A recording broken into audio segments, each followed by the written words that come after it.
What did the American Founding Fathers believe in? And how does it compare to what the majority of Americans believe in these days?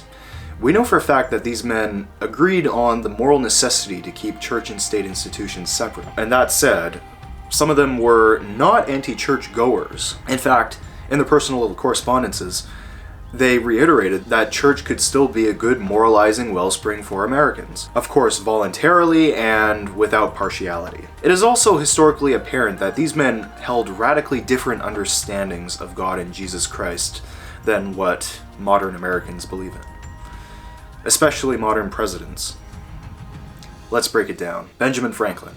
In his own words, he says, quote, "I believe in one God, creator of the universe, that he governs it by his providence, that he ought to be worshipped, that the most acceptable service we render to him is doing good to his other children, that the soul of man is immortal, and we will be treated with justice in another life, respecting its conduct in this. These I take to be the fundamental principles of all sound religion, and I regard them as you do in whatever sect I meet with them." Thomas Paine, who himself was not an official founding father, but a true ally to the founding fathers. In his own words, quote, "Revelation, when applied to religion, is a communication of something which the person to whom that thing is revealed did not know before. It is revelation to the first person only, and hearsay to every other person. And, in addition, quote, nature itself is God's text, always available and always self-evident," meaning he was a bigger believer in the undiscovered natural sciences. He especially made it a point to call the Old Testament immoral and absurd because of its use of revealing God's will to just one person and the rest, everyone else, gets hearsay. Thomas Jefferson, when rejecting the Trinity, he said, quote, "The doctrine of the Trinity is mere abracadabra," in his letter to John Adams on August 22nd, 1813.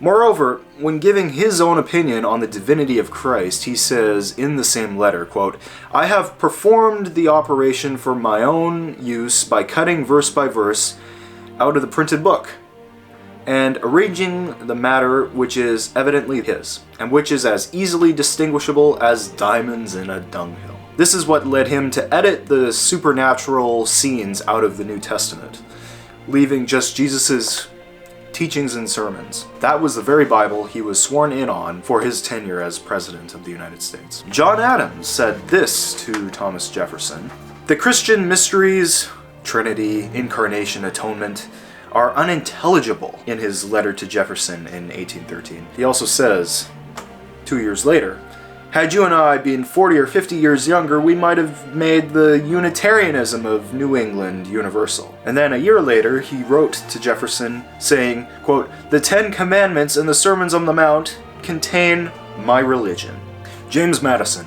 This is when we get into the more obscure opinions of the lesser-known founding fathers. Madison says, quote, "I have always regarded the national fasts and thanksgivings as religious exercises, not within the power of Congress," in his detached memoranda circa 1817 to 1832. In addition to that, quote, "Who does not see that the same authority which can establish Christianity in exclusion of all other religions may establish any sect," in his Memorial and Remonstrance from 1785. Alexander Hamilton is an interesting case of the more classical evangelical men of his time, but he was secular in his prime, and after that became fervently evangelical again with the passing of his son. Quote, "The purest religion is the most friendly to liberty," end quote, in his statement attributed to him as Vice President of the American Bible Society from 1803.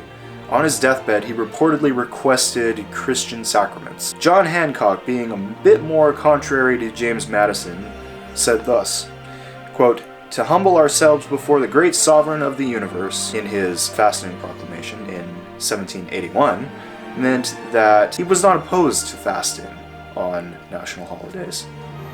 You could say he trusted civic Christianity. George Washington, finally, was a big believer in providence, saying, quote, I have so often experienced the goodness of God that I am sure His divine providence will protect us. End quote. In his letter to the Marquis de Lafayette in 1789. Quote, "The government of the United States gives to bigotry no sanction, to persecution no assistance." In his letter to the Hebrew congregation in Newport, dated August 18th, 1790. So, Washington was in correspondence with early American Jewish communities. Now we get into less talked about aspects of these subsequent generations of American statesmen. The ones who began to deify George Washington. Any city named after any man is going to raise the man into exalted status. This began with Washington's colleagues who held him personally and politically in high regard for his merit and leadership. Of course, his integrity as well. He was a man of modesty despite his wealth and status. Immortalizing every day of his life was not going to be something Washington wanted. He knew his name was going to suffice in unifying the country. That's all that mattered to him. And don't forget, at the time, America was still a frontier culture. It was never a city of gold, despite how the rest of the world views it.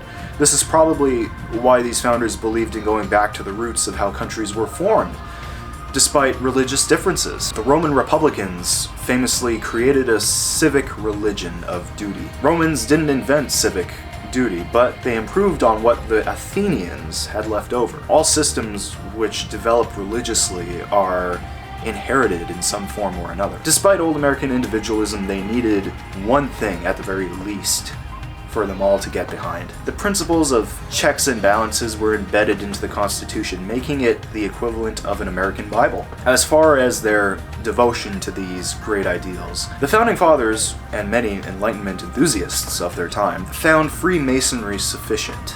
Consider it the old world form of yoga. With the fraternity's symbolic rituals, it strengthened their mental focus and bond for the sake of strengthening a nation. Masonic symbols were all over the layout of Washington, D.C., though not to the extent Hollywood portrays it. It was their way of reconciling history across continents. And, of course, that is what dominated their daily discussions.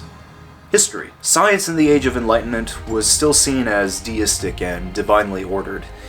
So it made sense for the Founding Fathers to be drawn to the method and belief that would produce prosperity in their new nation. This included city planning, public parks, and expansion into the unexplored continent, provided that Americans keep their dignity.